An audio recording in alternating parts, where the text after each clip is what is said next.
वालेकुम। Welcome to my दुनिया की दुनिया। आप लोग सब कैसे हैं? और आज मैं अपनी रूटीन शेयर करूंगी जो कि स्कूल खुलने के बाद से स्टार्ट है। अभी मना मुस्तफ़ा दोनों स्कूल से आए और आज मना के साथ क्या हुआ?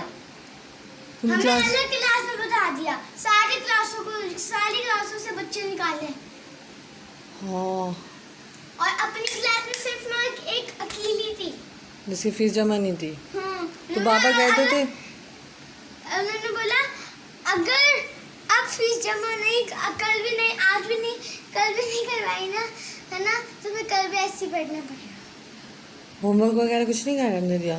नहीं ना वहाँ पे इतनी देर से बैठे थे। ब्रेक टाइम बैठे ब्रेक टाइम छुट्टी के लास्ट पीरियड में आई थी मैं लास्ट।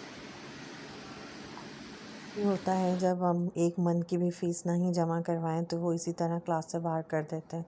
और ये अब मैं मुस्तफ़ा को उठा के लेके जा रही हूँ खाना खिलाने के लिए, क्योंकि वो लंच कर रहे हैं। और आज मैंने लंच में जो है वो कौरमा बनाया था, तो वो खा रहे हैं मुस्तफ़ा। और राफ़े जो हैं ये मेरे छोटे बेटे हैं और ये इतने तंग करते हैं कि भाई हर किसी के साथ उनको खाना खाना होता है, सब कुछ करना होता है, फ़न करना होता है।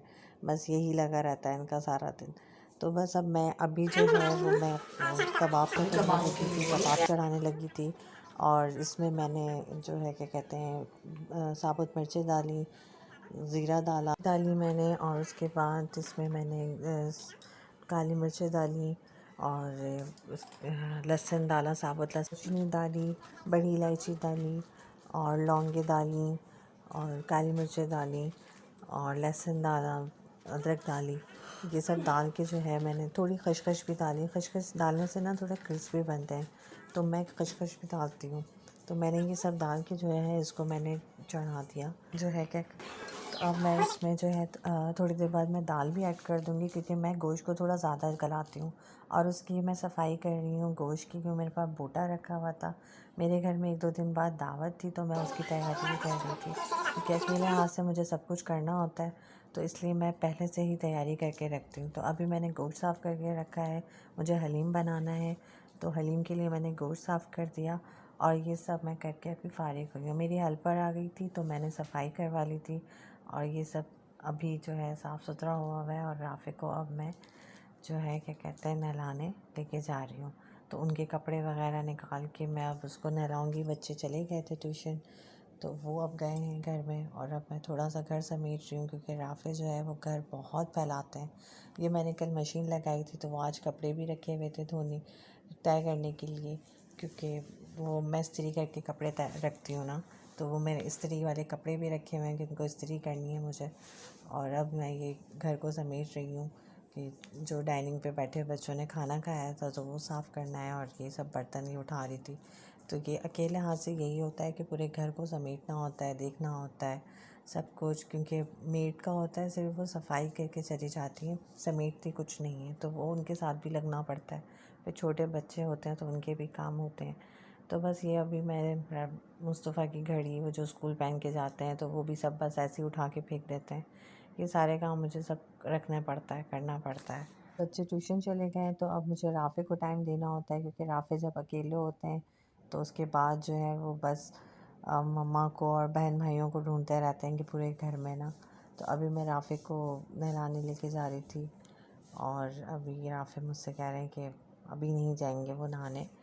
तो बस अब मैंने उनके कपड़े निकाले हैं और वो नहाई करने जा रहे हैं। तो और फिर यही होता है कि जब बच्चे नहा धो लेते हैं, फ्रेश हो जाते हैं। अब ये देखें राफ़ी को नहला के लाई हूँ, तो उनका वो कोको मेलन, और वो कोको मेलन से एक मिनट भी आँख इधर से उधर नहीं करते, बस हर वक्त कोको मेलन चाहिए उनको। तो कोको मेलन देखते रहते हैं। और वैसे मैं ज़्यादा नहीं दिखाती, लेकिन जब बच्चे ट्यूशन जाते हैं ना तो मुझे लगाना पड़ता है, इसलिए क्योंकि ये मुझे कोई काम नहीं करने देता। वो मेरे पीछे पीछे होते हैं कि बस मुझे आप टाइम दें। तो बस मेरे लिए ये होता है कि मैं कोको मेलन लगा देती हूँ, तो मेरे काम निमट जाते हैं। तो बस अभी मैं यहाँ नहला के बिठाया है, और अब मैं राफ़े को कुछ खिलाऊँगी। और ये मैंने दाल भी चढ़ा दी है, क्योंकि हमारे यहाँ कबाब जो है वो सादे नहीं खाए जाते, तो दाल चावल बनाऊँगी। और अभी बच्चे ट्यूशन से आ गए थे, तो उन्हें भूख लग रही थी और उन्होंने कहा मम्मा हम नहीं खाएंगे दाल चावल। तो मैं बस अब उनको शाम की चाय के लिए जो है, शाम की चाय पर मैं उनको सैंडविचेस बना के दे रही हूँ कि अभी ट्यूशन से आए थे पढ़कर। तो और बस दाल चढ़ाई थी मैंने, अब जल्दी जल्दी दाल वगैरह बनाऊँगी और चावल बनाऊँगी। और ये मैं उनके लिए कबाब बना के रख रही थी, कि सैंडविच बना रही थी, सॉरी कबाब कह रही हूँ। और ये सब करके मैं उनको दूँगी, क्योंकि जब ट्यूशन से आते हैं तो भूख लगती है, क्योंकि हमारे साथ भी होता था जब हम भी आते थे ट्यूशन से या स्कूल से, तो बहुत भूख लगती है। तो बस अब मैं इनको ये खिलाऊँगी। और अब रात का खाना इसलिए नहीं खाएंगे क्योंकि ये लोग देर से आते हैं ट्यूशन से, तो फिर ये ऐसे ही सैंडविच खा लेते हैं, या खाना और बना हुआ होता तो फिर मैं खाना खिला के इन्हें सुला देती हूँ। तो बस अभी इन्होंने कहा मम्मा हम सैंडविच खाएंगे, खाना नहीं खाएंगे, क्योंकि नींद आ रही थी इन लोग को। तो बस अब मैं अभी इनके सैंडविच बना रही थी, और बस और इसके बाद ये। और अगर आप लोग को मेरी रूटीन अच्छी लगी, समझ में आई मेरी रूटीन, तो प्लीज़ शेयर करें, सब्सक्राइब करें और लाइक ज़रूर करिएगा। और आइंदा फिर मैं और अच्छी अच्छी वीडियोस लेकर आऊँगी। मैं अभी दावत की वीडियो डालूँगी, व्लॉग डालूँगी, जो मैं खाने बनाऊँगी और जो आपके साथ अपनी दावत की रूटीन शेयर करूँगी। तो आप लोग मुझे दुआओं में याद रखिएगा और अपना ख्याल रखिएगा। अल्लाह हाफ़िज़।